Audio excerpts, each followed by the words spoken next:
अब जो आपकी पाइल्स होती है यानी बवासीर है, तो इसकी जो मेजर काज है वो बेसिकली कॉन्स्टिपेशन यानी कब्ज़ है।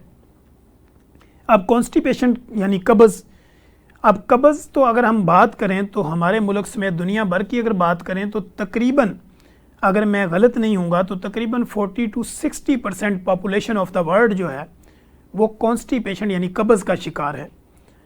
अब लोगों को पता ही नहीं चलता कि मुझे कब्ज़ है या नहीं है। तो कब्ज़ की साइन क्या है, कब्ज़ की सिम्टम्स क्या हैं, कब्ज़ कैसे पता चलता है कि मुझे कब्ज़ है या नहीं है। बच्चों में हो, बड़ों में हो, एल्डर्स में हो, बूढ़ों में हो, जवानों में हो, मर्द में हो, औरत में हो, ख़वातीन में, जिस तरह भी हो, वो लोग जो ये समझते हैं कि मैं प्रॉपर खाना भी खाता हूँ या खाती हूँ और मुझे वीक में 3 से 4 दफ़ा प्रॉपर खुल के मोशन नहीं आता, तो वो समझें कि उनको कॉन्स्टिपेशन है।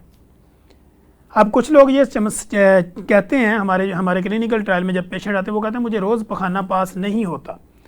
तो हम उससे ये पूछते हैं कि आपने अपनी बॉडी में आपने इनटेक क्या किया, आपने खाया क्या, पिया क्या, आपकी रूटीन क्या है, आपकी एक्सरसाइज क्या है, फिजिकल एक्टिविटी क्या है।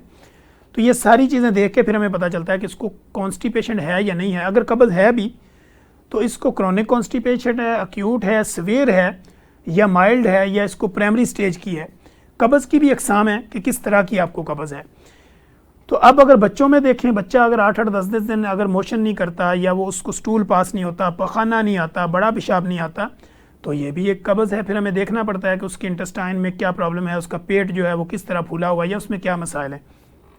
इसी तरह अगर वो लोग जो क्रोनिक डिजीज़ है जिनको, यानी शुगर है, ब्लड प्रेशर है, दिल का मसला है, गुर्दों का, ये पुरानी दवाइयाँ खाते हैं, हेपेटाइटिस का कोई मसला है, तो वो कंटिन्यू दवाइयाँ खाते हैं, रेगुलर दवाइयाँ खाते हैं, तो बाज़ दफ़ा रेगुलर दवाइयाँ खाने की वजह से भी आपको कब्ज़ होती है।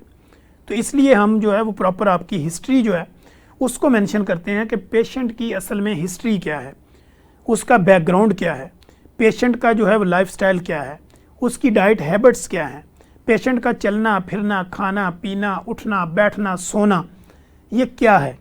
उसको देख के फिर डिसाइड होता है कि इसको कब्ज़ यानी अगर है तो कौन सी स्टेज है कब्ज़ की।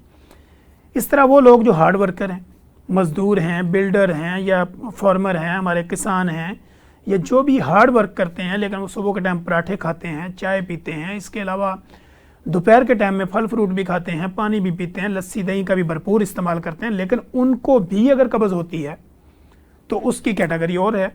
फिर हमें ये सारी चीज़ों को देख के फिर इसके मुताबिक चलते हैं। अब वो लोग जो स्टूडेंट हैं या अपना हॉस्टलाइज हैं, यूनिवर्सिटी गोइंग हैं, उनको अगर कब्ज़ होती है तो उसकी और वजूहत होती है, फिर उसका भी लाइफ पैटर्न को देखना पड़ता है, तो फिर जाके डिसाइड करते हैं अब कब्ज़ को ख़त्म कैसे करेंगे।